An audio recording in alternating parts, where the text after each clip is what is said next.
PDP سے متعلق عمر عبداللہ کے بیان کے بعد جموں کشمیر میں انڈی الائنس میں دراڑ پڑ گئی ہے، جبکہ گپکار الائنس لگ بھگ ختم ہو گیا ہے۔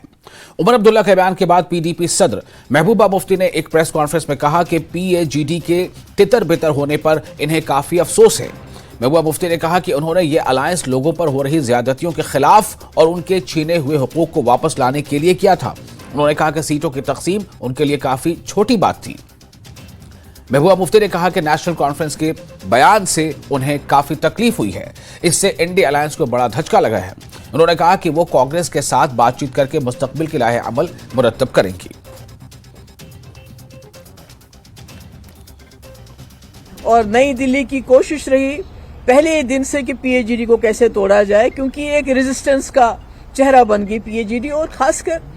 جموں کشمیر کے لوگ جو بہت بے دل ہو گئے ہیں، جن کو کوئی امید نظر نہیں آ رہی تھی، ان کو PAGD میں ایک امید نظر آئی۔ مگر ہم نے سوچا کہ جو لارجر کاز ہے، جو بڑا مقصد ہے ہمارا جموں کشمیر میں اس وقت مصیبت کا مقابلہ کرنا، تو پورے ملک میں یہ میسج آنا چاہیے کہ ہم ایک ساتھ ہیں اور ایک ساتھ مقابلہ کریں گے۔ انڈیا الائنس میں بات ہوئی جموں کشمیر کی، تو میں نے یہ کہا کہ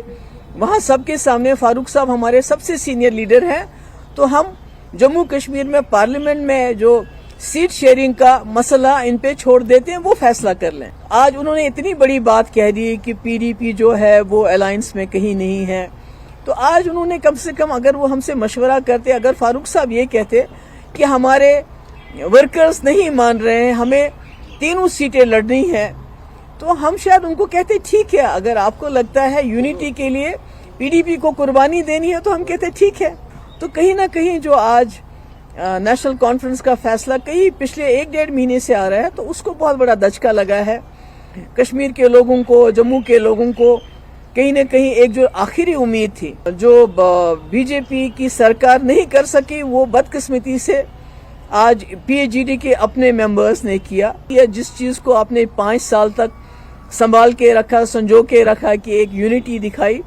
آج اس یونٹی کو تتر بتر ہوتے ہوئے بہت تکلیف ہوتی ہے، بہت افسوس ہوتا ہے۔ عمر صاحب نے خود کہا کہ یہ الائنس میں ہے ہی نہیں، تو وہ تو میں نے تو کچھ نہیں، میں تو چاہتی تھی کہ ہم PAGD بالکل برقرار رہے، آگے چلتی رہے، پر انہوں نے تو خود کہا،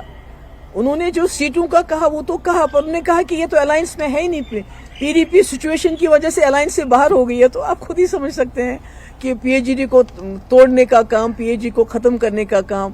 لوگوں کی آخری امید کو ختم کرنے کا کام کہاں سے ہوا۔